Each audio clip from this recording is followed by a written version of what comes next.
Welcome to Brown's Rod and Custom, your home for street rods, muscle cars, and Volkswagen content. This is my dad, Big Ron. He's our body man and fabricator. This is my beautiful wife, Megan, our editor-in-chief and supporter. And this is me, Adam, the designer and mechanic for our projects. If you find our videos helpful, like and subscribe for more content.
Good afternoon, everybody. Welcome back to Brown's Rod and Custom.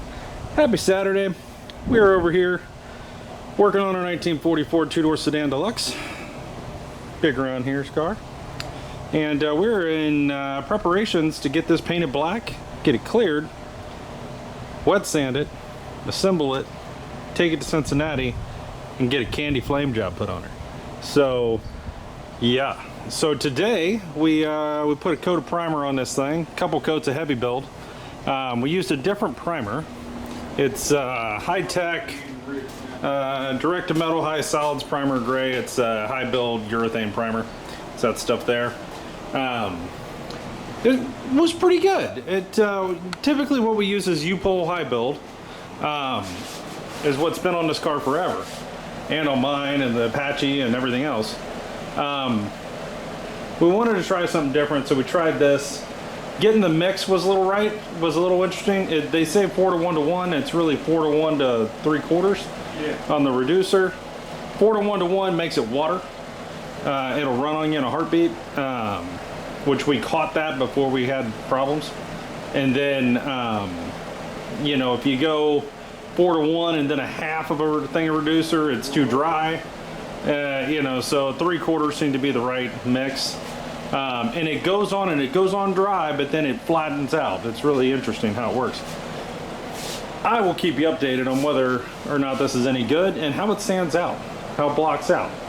We heard that this is a much better, I say much better, much easier primer to block. So that was something we were excited about. So see how that goes. But entire car got primed twice.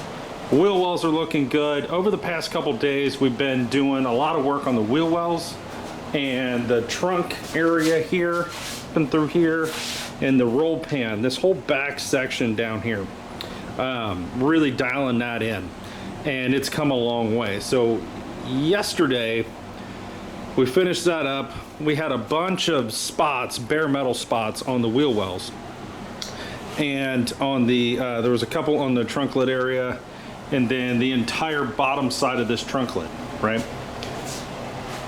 So what we did is I took this deck lid and it had blue lacquer paint on it for the original stuff that was on this car on the back side, from whenever they painted this car years ago. And I took it down to bare metal, and then I metal conditioned it with OSPO. When I did that, I also did the wheel wells and any metal spots, bare metal on the car, and we let it sit. And we came in here today, we scuffed the car with 220 and Scotch-Brite pads, and wiped it down with medium urethane reducer. Yep. And that worked out really well. That seems to be a thing for us. We're gonna start using that, I think, as opposed to acetone. And we started priming. And there is a video, there's a live video you guys can check out of us priming and doing all the things. You get to see us live in the living color doing this. It took about half a gallon primer, give or take, to do this whole car. It's got 2 full wet coats on it. That's to do 2 full wet coats, so that's not bad. So we still got half a gallon of primer, which we're gonna need because we still got to do the fenders. What else? The hood, the grill. There's a bunch of numerous other little dinky parts that have to be primed again, and so on and so forth. So mirrors, door jambs, all that stuff. So the plan, gotta love a plan. The plan is let this dry for the next couple hours, and then we're gonna push it over, bring the truck in, the Apache in, call it a night. Let it sit overnight and dry and cure. Come back tomorrow and start blocking. What are we gonna be blocking with? 220 or? Yeah, we're starting to get into the finer grits. Yeah. We'll probably start with maybe 280. Okay. We'll see how it cuts. Okay. And if it clogs up the paper and So on and so forth. But we'll be dry sanding. We're not wet sanding. Yeah. So tomorrow we're gonna sand this thing, and the plan is here this week is to get the doors off, get the doors blocked tomorrow and the next day, get them off of the car sometime this week, early this week, and start doing door jams, cleaning up door jams, and really dialing those in even more than they already are. They're pretty close as it is, but we're gonna really bring them into a zone, get them primed. Probably going to block the bottom side of the hood, or not hood, but the deck lid, and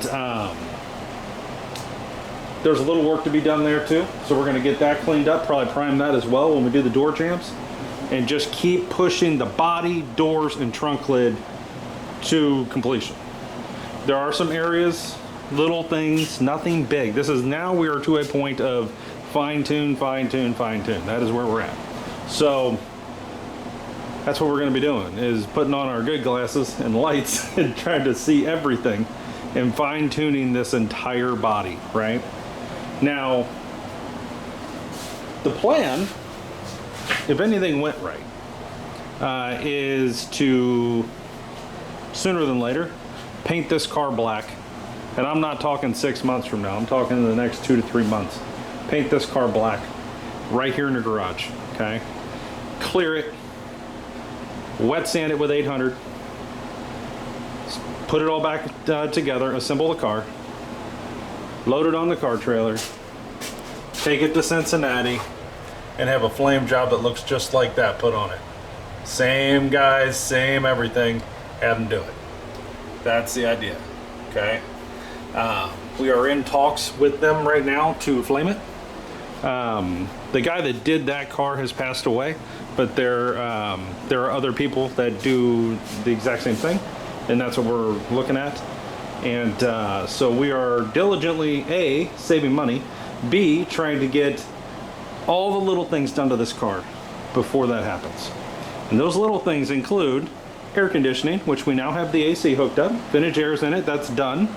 Power steering is the next big thing. I have the rack, I have the power steering pump bracket that mounts on the motor, so I need a pump, lines, and a couple other little things, and then we can put power steering on this car, so that'll be dialed in.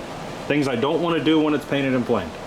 I need to put a quieter fuel pump in here, electric fuel pump, because the one we have is just ridiculous. It is louder, I kid you not. It's a Holly. It's incredibly loud. Yes, we do have the rubber isolators and all the shit. It's just loud. And what it does is it drones throughout this cat or the body of the car. So when you're inside, all you hear is and it never goes away. It's actually louder than the air conditioner on high, which is pretty damn loud. So that's not a thing we want to deal with. So we're going to try to get a quieter electric fuel pump on here. Shouldn't be a big deal. Anybody knows a good... Yeah, if anybody knows a good one. We're running an Elder, Street Avenger, no. No, it's a ABS2. Yeah. Yeah, so we're running an Elderbrock ABS2 carb. I think it's a 650. We need 6 PSI to the... Yeah, so it just needs to put 6 PSI to the carb. So basically any of them. But definitely don't want to use a little clicky-clacky red Elderbrock junk shit. I don't want to use any of that. I need a real fuel pump. That's quiet. That's electric. So that's what we're looking at doing there. I did peel the majority of the peel and stick insulation that we put in here on the floor years ago. It was not working. It was not doing the job. I peeled it up. I've thrown it away. Now I'm going to put in either Dynamat, Hushmat, Killmat, something like that throughout the inside of this car and all the places that I don't have the actual decent, you know, like most of this car has insulation in it, but all the other areas, you know, the floor in particular, desperately needs. And honestly, probably if I was going to do like Killamat or whatever it's called, I'd probably do the 80 mil, the thicker stuff, to try to get rid of the drone inside of this car. This car's not very loud outside, but it's incredibly loud inside. Like, you know, it's a problem. So I do believe that with the correct insulation, the correct fuel pump, and an interior in the car, it's going to change that dramatically. But we got to get there, right? So those are the things we kind of got to dial in. I need to get a trunk seal, the rubber trunk seal, the door seals. We need to get them and get them coming. I need to get the rubber mats for the running boards. And really, you know, whatever else we need. We need to get some bed liner to do, Raptor bed liner to do the wheel wells inside of the fenders. There's a lot. So, you know, I'm going to be really honest with you. When we were just thinking about painting it black, right? It wasn't as big a deal. It was, you know, it was going to be a nice car, but, you know, it was just going to be a black 44, right? And now that we're doing what we're doing with the candy flames, with the pearl from the 60s and all that, and it's basically a rolling work of art, and it's going to look like a damn Hot Wheels car. With that comes great responsibilities, okay? And that, I know that sounds ridiculous, but when this is done, the minute that it rolls out of the paint booth assembled, from that moment forward and for the rest of its life, it will be an absolute magnet for anybody and everybody that sees it, okay? Whether you like cars or not, it'll be beautiful. And the colors are ridiculous, especially in the sun, okay? And artificial light is even crazier, honestly, with the pearls and shit that's in it, and the candies. You have to make this as perfect as you possibly can before you put that kind of artwork on it. Because quite frankly, everybody is going to critique the dog shit out of this car. And I mean every day. It's just going to happen. When you pull it out of the garage, your neighbors are going to be looking at you. When you drive down the street, everybody's going to be looking. They'll be waving and honking and everything else. It literally looks like a Hot Wheels car. We know this for a fact because we've had 2 of them in the past with the exact same paint job. And this is what happens. When you pull into a car show, before you can even, all eyes are on you. All video cameras are on you, everything, okay? And the second that you try to back into a parking spot or pull into a spot, people are all over you before you even get into the spot, and you barely get out of the car, okay? And then from that point forward, until you get it back in your garage, it's got a crowd around it. It's just the way it is. Not that it's the best car on planet Earth, not that there's not other ones like it. It's just the way it is. And so with that, again, comes great responsibilities.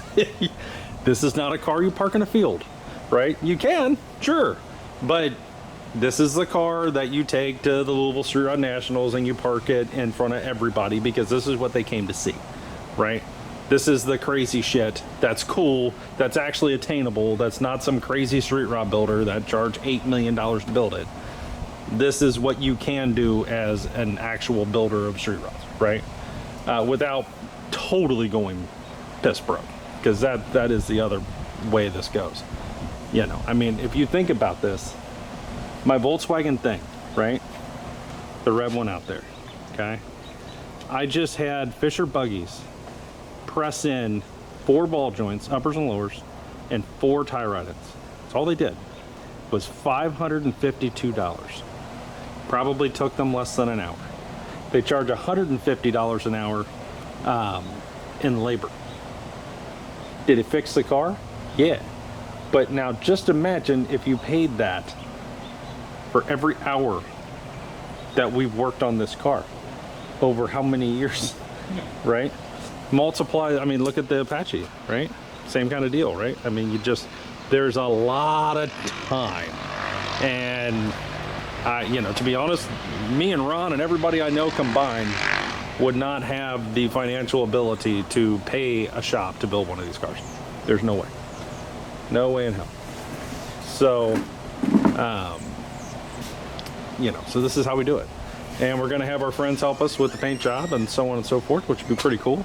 And to kind of be a legacy kind of deal. And it matters a lot to me and Ron because we feel like, of our own doing, but we feel like we lost something very exciting to us twice that we truly loved, which was our Flame Model A's. And we want a piece of that back. And we're going to get it back with this car, which we've been working on for like 8 years, right? Off and on. So really, really excited about how this is going to go. So stay tuned for all that. If you're watching this, please like and subscribe. We are going live more and more. We are working on this car pretty much every day at some level and trying to just get this over the hump and just get through some of those things that, honest to God, are mental blocks, right? You start working on these things and you go, I really don't want to mess with that today. But you have to because it's the next thing. You got to force yourself to do it. That kind of stuff. And yeah, so hang out. Check out the lives. I did do a live stream today when we were priming. You guys will be able to see that if you want. I've got a bunch of shorts that are out and coming out later on today that will be all about what we've done here and what we did to the trunk lid and so on and so forth. And kind of going over some things that we still need to be doing. So basically today it got primed. We're going to leave it sit. Tomorrow we're going to come right back in here and start blocking this car down and getting it to a point where it's ready to probably be primed again. And we're going to fix every single little spot again that we see and over and over, and then take the doors off, hit the jams, do all of that, and keep pushing this to a point, because when we paint this, the doors will be off, the trunk lid will be off, it's going to be just the shell, right? So that'll be one night. Another night will be the doors and the deck lid and all the things. There's just not enough room here to paint everything at one time. So we're moving in that direction, but it's a process, right? So stay tuned for all this, guys. Really appreciate all of you. Appreciate you guys sticking with us and watching and hanging out with us. I know we had a couple months there where, quite frankly, life just hit us in the face, and I kind of had to take care of my house and a bunch of other things, family stuff, and but we're back now, and we're all over it, and we're putting the money and the time and the effort into this that needs to be done, and you know, it's time to get her done. So stay tuned, guys. Thanks for watching, and we will see you guys in the morning.